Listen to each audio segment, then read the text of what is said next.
A quick editor's note to this episode. There was an error in the first release of this episode where we said President Kennedy addressed the 1960 convention in Chicago. President Kennedy gave his New Frontier speech in Los Angeles. The error has been corrected to reflect that.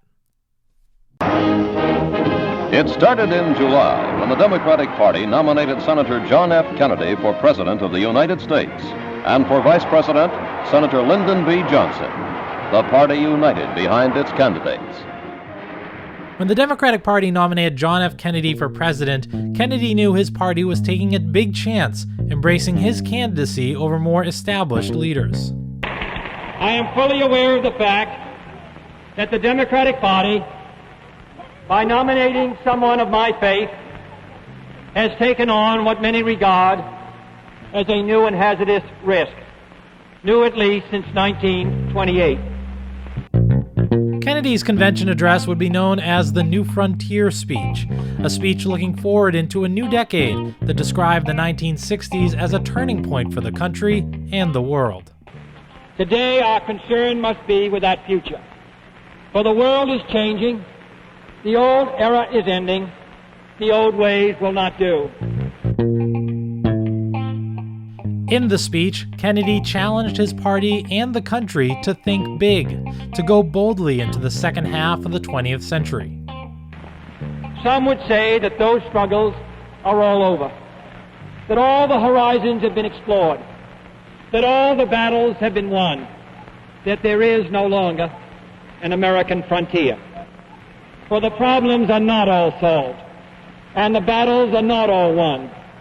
And we stand today on the edge of a new frontier, the frontier of the 1960s, the frontier of unknown opportunities and perils, the frontier of unfilled hopes and unfilled threats. For courage, not complacency, is our need today. Leadership, not salesmanship. And the only valid test of leadership is the ability to lead and lead vigorously. How did the Democratic Party arrive in Los Angeles with a young Senator Kennedy knocking on the door? How did Kennedy win the nomination, despite men with longer political histories running against him? And when it was all said and done, how did a second-term senator unite the Democratic Party to take on a sitting vice president? We'll answer all these questions coming up on this episode of 6020.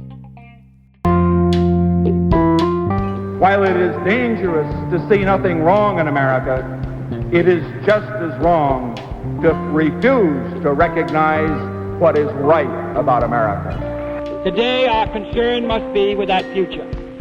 For the world is changing, the old era is ending, the old ways will not do. It is time, in short, for a new generation of leadership. 60 years ago, John F. Kennedy and Richard Nixon would face off in one of the closest elections in the nation's history. The election would leave lasting impacts on future races right into today. In this episode, we'll look at the 1960 Democratic Convention and how Senator John F. Kennedy came out on top. We'll also look at the challenges JFK faced in uniting a fractured Democratic Party. This is 6020.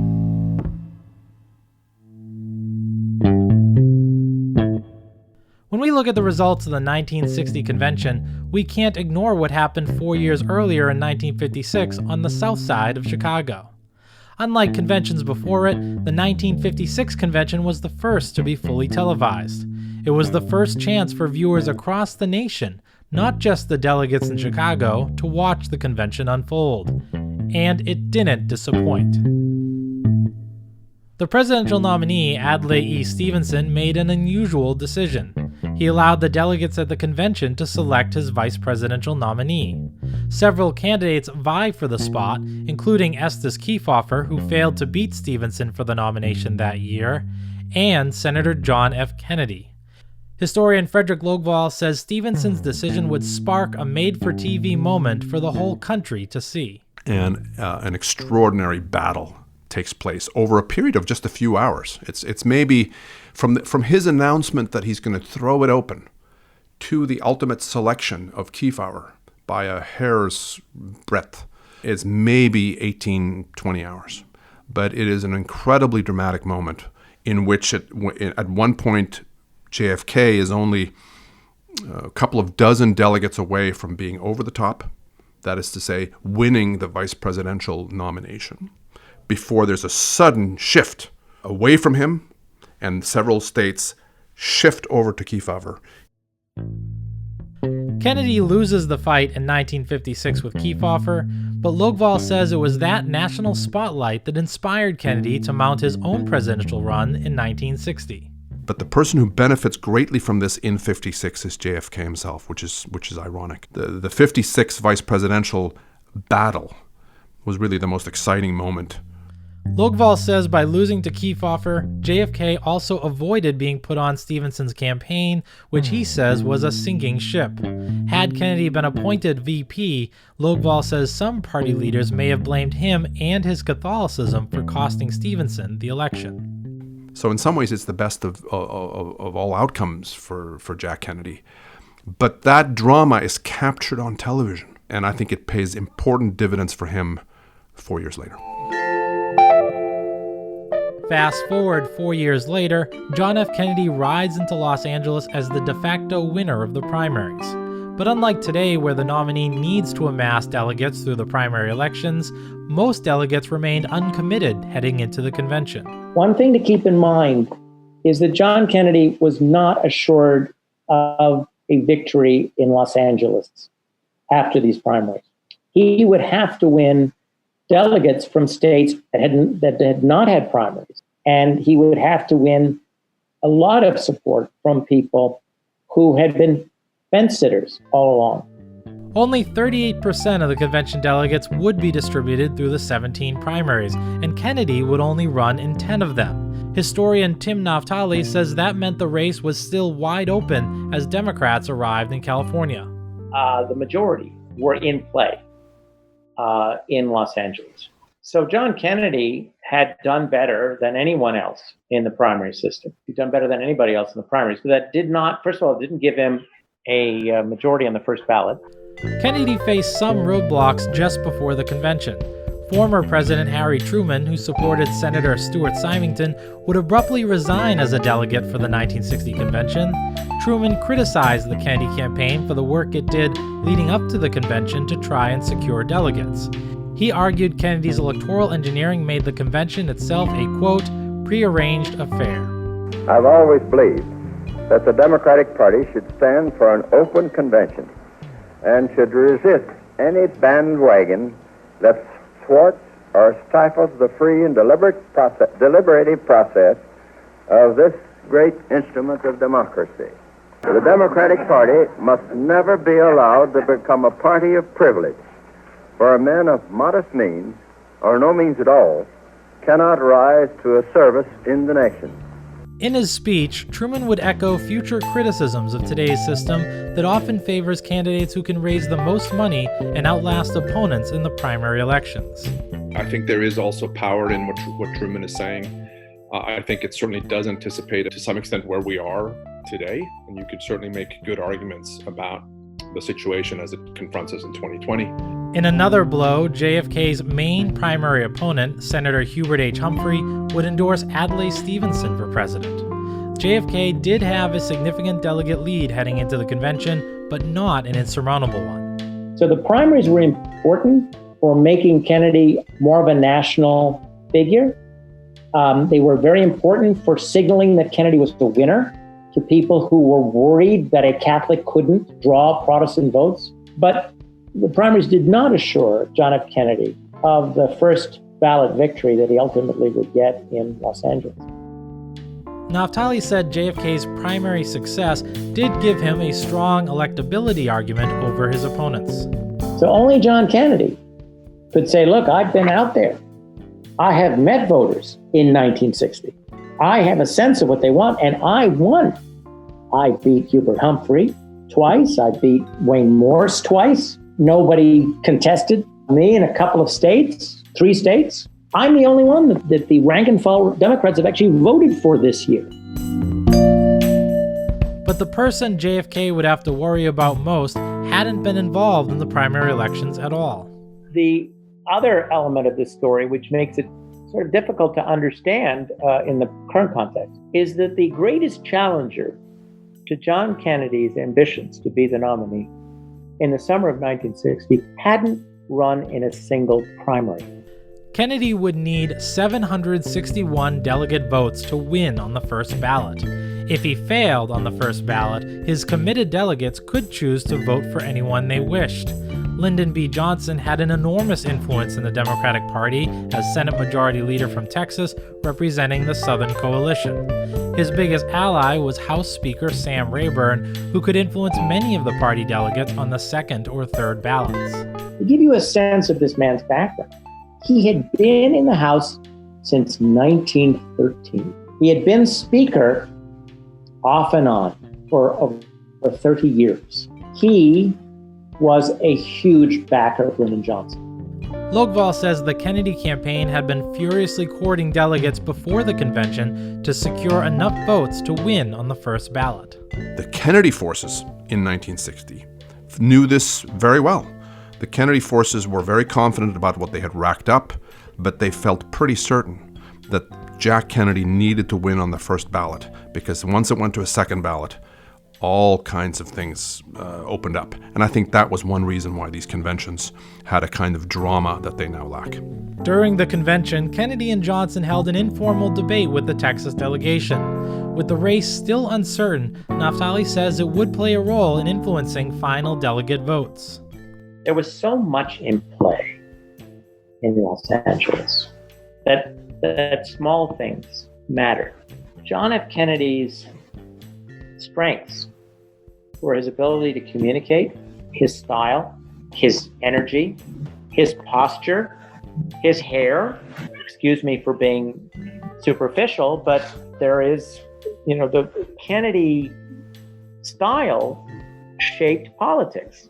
Johnson didn't have that. Johnson had a style. He certainly had a personal style, and he certainly had a lot of energy.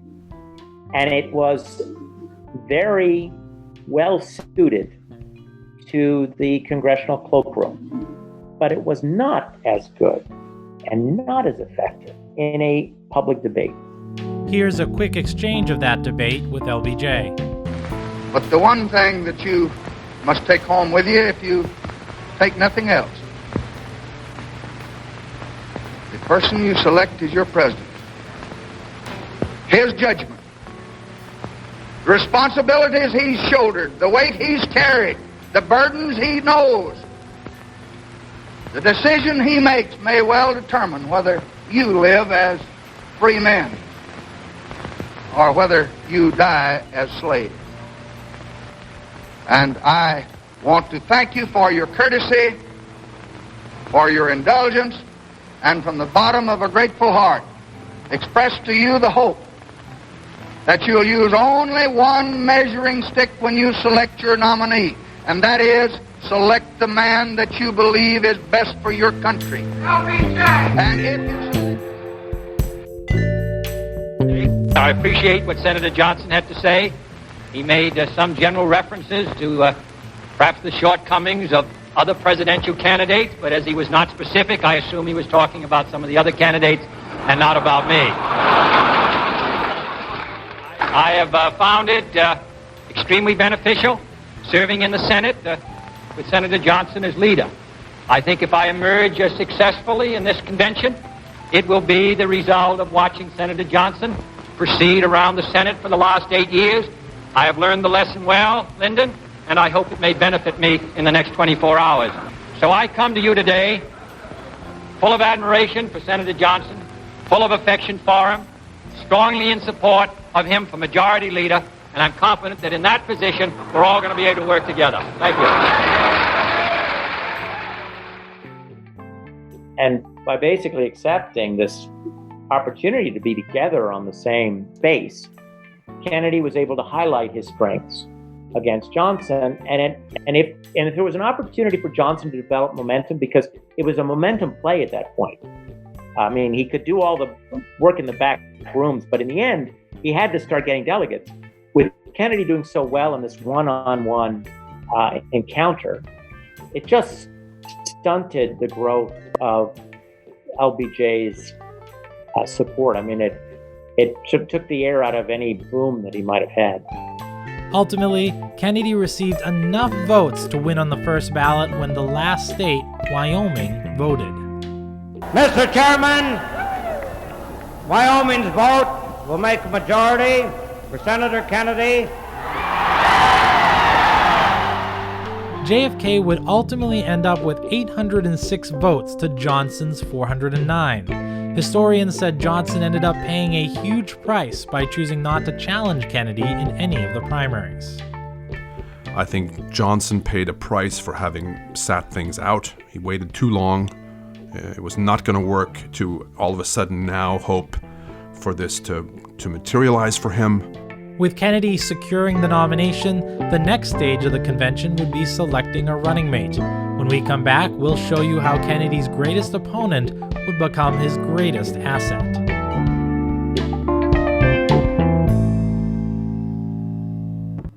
Are you listening to our podcast and wondering if there's more to the story? Of course there is. If you want to learn more about what you've heard today, we have links to resources from the JFK Library's archives, including photos, films, and primary source documents. We also have oral history interviews from some of the key members of Kennedy's campaign. Visit jfklibrary.org/6020 to get started.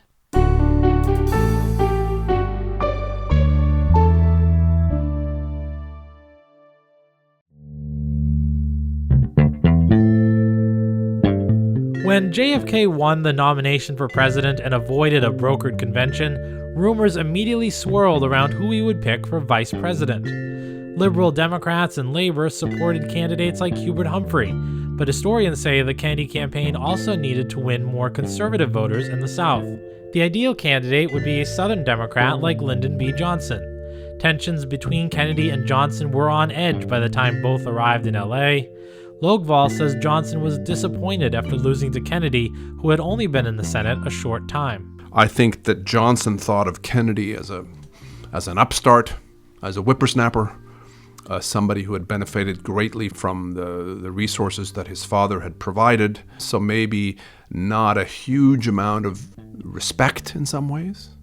Journalist Peter Lissagore said in his oral history at the JFK Library that he had spent some time with Johnson before the convention. He said LBJ grew frustrated with Kennedy's momentum headed into the convention and in frustration called the Boston native the, quote, little scrawny fellow with rickets, end quote. And on the Kennedy side, things were equally as tense. There were some suspicions about Johnson on the part of the Kennedy camp. Robert Kennedy in particular had, I think it's fair to say, a deep animus against Lyndon Johnson. The Kennedy campaign was split on making the offer to Johnson for vice president. When the news broke that Kennedy may consider the conservative Democrat for the ticket, Tim Naftali says the left wing of the party rebelled. Liberal and labor circles around Kennedy exploded. This was a betrayal of the sense that they had already taken over the party. The idea that the presidential nominee felt he had to bring the symbol of the old Democratic Party, Lyndon Johnson, on board seemed a travesty. Naftali says political calculations were made when offering Johnson the post. It made excellent political sense for John Kennedy to bring Lyndon Johnson on board, especially as his running mate, especially after the Democratic Party passed the most liberal civil rights plank in its platform in history. There was a groundswell of opposition among Southern delegations to the platform. And the Kennedys understood that they needed to rally support in the South. Naftali says Kennedy was playing political chess with an offer he didn't expect Johnson to accept. I believe that part of the reason for the initiative was that they assumed LBJ wouldn't take the job. But by offering it to LBJ, you would have sent a signal to Southern delegations that you wanted LBJ, but LBJ preferred the power of being Senate Majority Leader. Even after the offer was made and accepted, Robert F. Kennedy still tried to convince Johnson to reconsider. And there is no doubt that his brother, the campaign manager, Robert F. Kennedy, went back to LBJ after the the opportunity was offered to him and tried to convince him not to take it. Or actually, he had already taken it, so tried to convince him to renounce his acceptance of the offer. Naftali says it's unlikely that RFK would have made the overture without his brother's blessing. He says somewhere along the line, Kennedy told his brother to stand down and kept Johnson on the ticket. I think then John F. Kennedy changed his mind and decided, I'm stuck. I can't. I am going to lose a significant part of this party and lose the election if I force Lyndon off the ticket. You know, John F. Kennedy would ultimately say that Bobby had missed a change in tactics. You know, he sort of distanced himself a little bit from RFK's effort. And Johnson, for his own purposes, decided to believe that and always blamed RFK for being the one who tried to push him off the ticket. I'm not really sure he totally believed that because he would later see the two brothers in action. But certainly at the time, LBJ was happy to assume that the younger Kennedy had overstepped his mandate. Kennedy campaign advisor and later White House press secretary Pierre Salinger later described the process in his oral history. He said he remembered someone telling him because of the back and forth, no one would really know how the Johnson decision came about. While the pick certainly would help President Kennedy with Southern Democrats, many liberals in the North were upset. James Farmer, who helped found the Congress of Racial Equality, said in his oral history that he was extremely disappointed in the choice. Johnson was still unacceptable to civil rights organizations and unacceptable to me personally, because his record in voting against civil rights legislation was all too clear and emphatic in our minds. I was extremely disappointed. My position then was that this was a sop that was tossed to the South, and that this indicated that the administration was going to go slow on civil rights. That was my feeling at that time. The choice also inspired strong feelings across the aisle. Senator Barry Goldwater said in his oral history that it was an unholy marriage and it made him nauseated. Today, experts like David Axelrod look at the Johnson pick as a political one over personal preference. And so I don't think the decisions today on a vice presidential candidate are as linear as that decision was, as mathematically driven as that decision was. And, you know, I don't think at the end of the day, I don't think people vote for a presidential candidate on the basis of who their vice presidential candidate is. Axelrod says few vice presidents since have had the same type of electoral impact Johnson did. There were no vice presidential debates in 1960. Now the vice presidential candidates debate. That's an important thing. So you want to make sure that that person, when they're sitting on a stage, can do well in a debate with the vice presidential candidate on the other side. Those kinds of factors, it seems to me, are more important now than where an individual candidate comes from. With the ticket solidified, John F. Kennedy would leave the convention ready to unite the Democratic Party. Coming up next, we'll talk about how exactly he planned to do just that.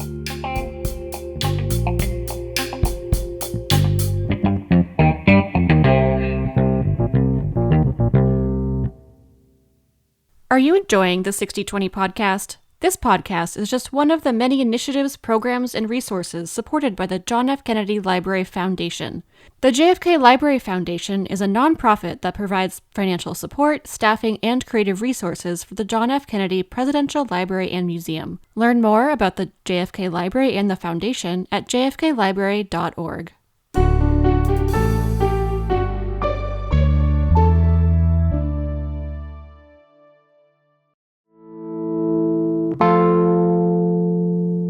The Democratic Party had been out of the White House for 8 years when the 1960 election arrived. They saw the election as an opportunity because President Dwight D. Eisenhower, who had immense bipartisan appeal, was term limited and could not run again. The Democratic Party was hungry to win back the presidency. Many Americans had served under Dwight Eisenhower. And so for many, he was the commander. And that gave him a hold on the American imagination that was unusual. In his speech at the convention that night, JFK made his pitch to all Democrats, including his primary opponents, to come together as one. And I am grateful, finally, that I can rely in the coming months on many others, on a distinguished running mate who brings unity and strength to our platform and our ticket, Lyndon Johnson.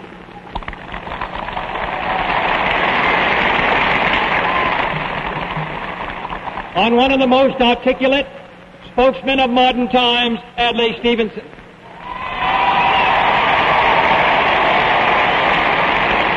On a great fighter for our needs as a nation and a people, Stuart Symington.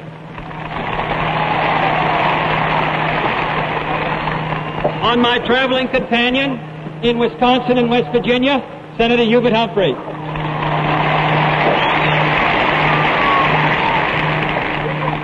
On Paul Butler, our devoted and courageous chairman. And on that fighting campaigner whose support I now welcome, President Harry Truman.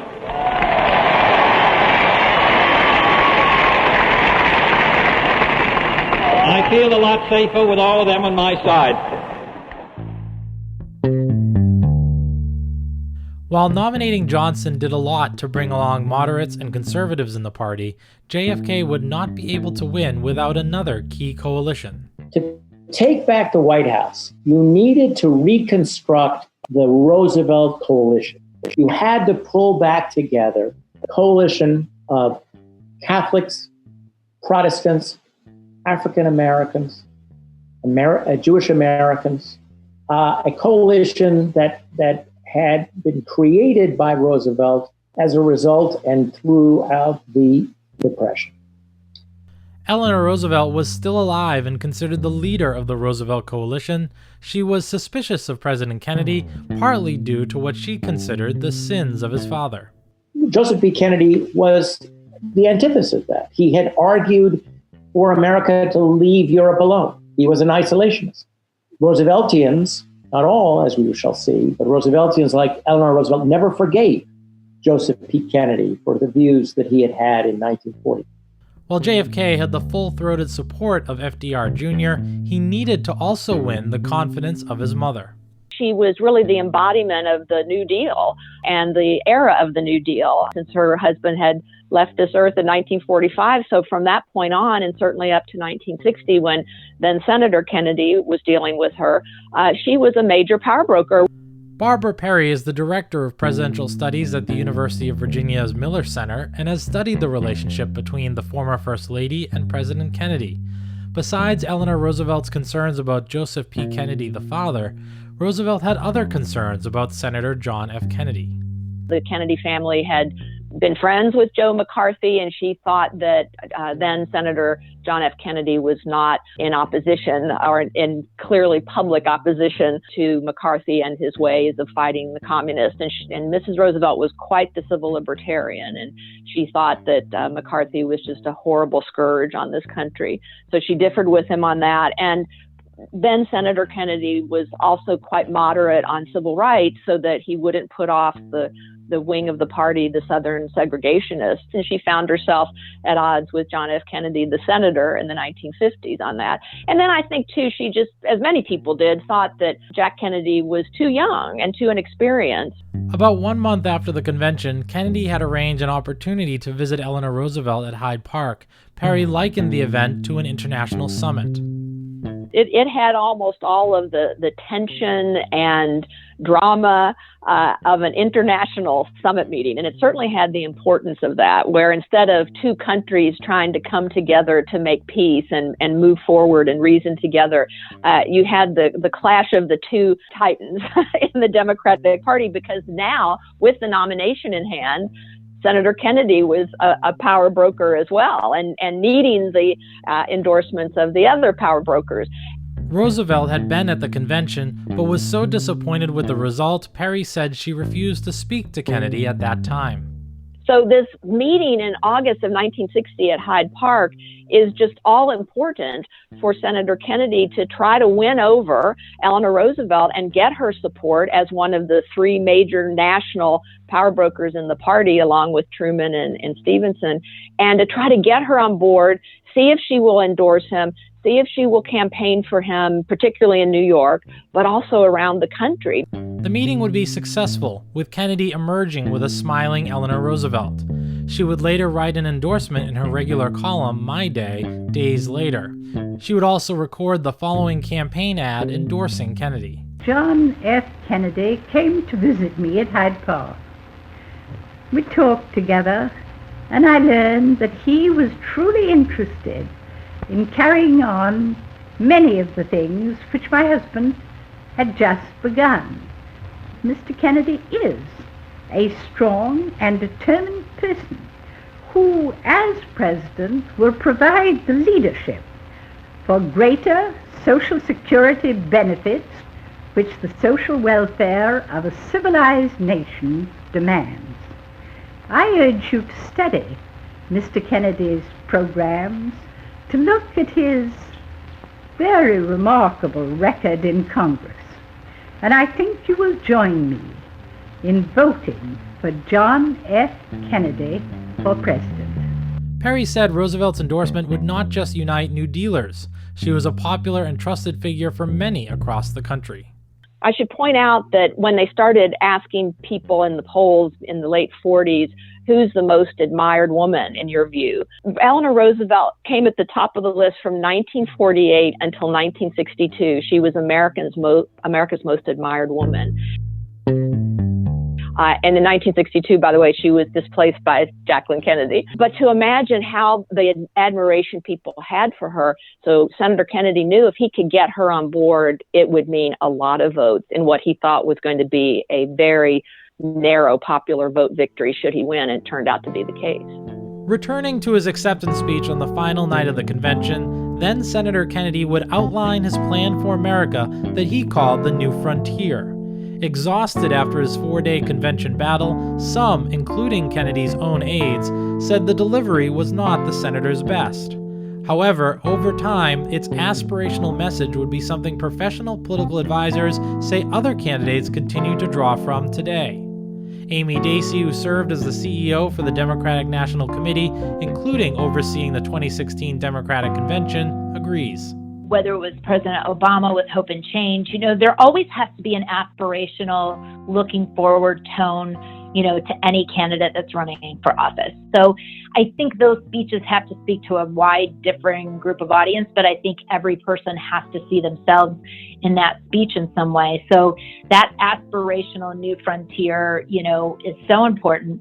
And it'll be very interesting to see in 2020 how we'll be talking about that with the challenges the country's facing right now. And so what tone are both candidates going to have going into the general election cycle, and how are they going to talk about those things? While important business still takes place, she says conventions since Kennedy have become more about the message. What it has turned into is definitely a media event. And candidates have used this, obviously, to get a lot of attention about the messaging that they will use. And this has been a long primary campaign, but this is the time when people are really paying attention to the general election campaign. And so candidates use that national platform to talk about the issues that they care about. And so in front of more than 52,000 people in Los Angeles and an estimated TV audience of more than 35 million, Kennedy made his pitch calling America to join him into the new frontier. For the harsh facts of the matter are that we stand at this frontier at a turning point of history. Can a nation organized and governed such as ours endure? That is the real question. Have we the nerve and the will? Can we carry through in an age where we will witness not only new breakthroughs in weapons of destruction, but also a race for mastery of the sky and the rain, the ocean and the tides, the far side of space, and the inside of men's minds? That is the question of the new frontier. As we face the coming great challenge, we too shall wait upon the Lord. and ask that he renew our strength. Then shall we be equal to the test. Then we shall not be weary. Then we shall prevail.